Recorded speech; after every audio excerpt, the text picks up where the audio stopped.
All right, music fans, welcome back. It is Dave, the Real Music Observer, observing real music in real time for real people just like you right there. Yours truly right here. Yes, I'm kind of hungover from Steve Perry's social media day yesterday as the entire hemisphere, blogosphere, atmosphere blew up with Steve Perry info and intel, and people are scrambling around, and people look. As much as I've talked about Steve Perry, I've probably talked about Journey, the band, their current band and their current lineup, far more than I've talked about Steve Perry. One of my first videos that I did that got like a ton of views was just this arbitrary thing that, Steve Perry returns to music in 2016. And it got a ton of views just because people were like, oh, he's coming back. And I had heard some rumors that he might release an album. So I put the video out there and, lo and behold, it's one of my most watched videos. Now, I could have done one, Steve Perry returns to music in 2018. I could just do it every year until it actually happens. Well, it looks as though it's happening, and this isn't a hoax. This isn't something that, and I told you a few weeks ago that I had some rumblings. I heard some rumblings that this album was, it was coming, and I predicted sometime before Christmas, and I predicted maybe sometime in October, based on the fact that the CBS thing is happening, and all of those things appear to be true, and now I'm hearing about a single which may be released any moment, folks. The single will come out at any moment. Supposedly there's a station in LA that's going to get the song first and get to play it first. I don't know if all of that is true, but it's happening. Okay? So some brief analysis of this situation. The good news for Perry fans is that I don't think Steve Perry would release this stuff if it wasn't up to his standard. Vocally, we know where his voice is, and I'm sure he has made adjustments. And you may hear a Steve Perry evolving, which would be kind of a strange album if this is music that's been put together over the last 20 years, where, say, back in 2000, he recorded a song in that current voice, and then maybe 3 years ago, he recorded a song in that current voice, because his voice is definitely changed. It's just a fact of nature, and it'll be interesting to hear maybe a Perry that's still holding on to that trial by fire sound, and then a Perry that has again moved in a more raspy, maybe just a more, I don't know, just a voice that's not quite as getting up there as far as the higher notes.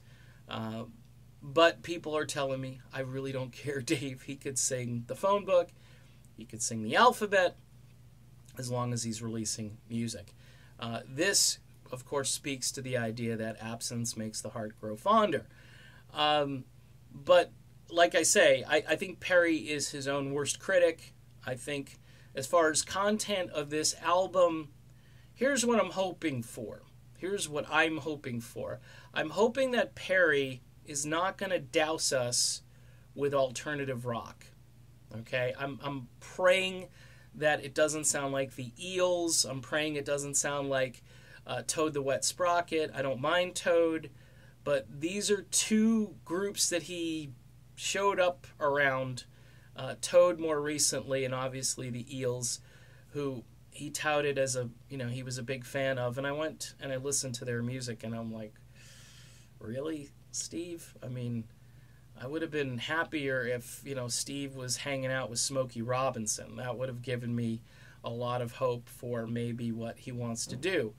But again, with that said, I think there are going to be some curveballs on this record. I think there are going to be at least a couple of tracks that aren't typical Steve Perry, all right? And then there has to be some slower material that Steve can sing. If he truly is sort of documenting his life through music, there could be one video I did last year. I mean, the album could be a real Debbie Downer in some places. I can't imagine all of the material being dark and depressing. But, you know, Peter Cetera did an album, I think it was like 92, called World Falling Down. And it was basically about his divorce and difficulties, and there were a few upbeat tracks on it, but it was kind of a, you know, reflective, kind of pensive record, and we shall see. Steve probably figures, hey, you know, you want to hear this stuff? Here it comes. Will any of it sound like Journey? Well, it's Steve Perry's voice, so in that way, yes, but I don't think this sounds anything like Journey, okay? I don't think For the Love of Strange Medicine sounded anything like Journey. I think the song You Better Wait, which had great pop elements, had this whacked out bridge in it, which almost turns me off when I hear it. Honestly, I'm just letting you know. It's not one of my favorite moments in a Steve Perry song. I know music was changing at the time, and I think the bridge might have been written as a way to kind of get into the current top 40 market. I always hated that bridge. I like the song. I don't like the bridge. Okay, the bridge has got this nasty, kind of rough vibe to it, and then it comes back to the original melody, which kind of saves it. But it didn't save it enough. You know what I'm saying? So I'm hoping Perry takes some cues from guys like David Pack and the late, great Jeff Golub, who he worked with both of those guys during his hiatus. I know they were basically studio walk-ins where he said, hey, how are you? And Jeff said, hey, you want to drop a vocal on this? And David Pack, same thing. If he does a West Coast record, I mean, it's going to sell gangbusters. I don't think it's going to be a West Coast record. There may be a few tracks on there that are certainly West Coast in nature, but I think you're going to get a couple of real crazy curveballs, and you're going to be like, that's Steve Perry, and then you're going to get like, yeah, this over here is Steve Perry. And because it's like 20 years of you know, absence making the heart grow fonder, I think there'll be enough material on this thing where fans will be happy, critics might even be happy, and just curiosity seekers might seek it out just to hear it. It's a big record, regardless of what I feel, and I have mixed feelings about Steve Perry's return. I really do, but I understand it's actually happening, and it's pretty cool.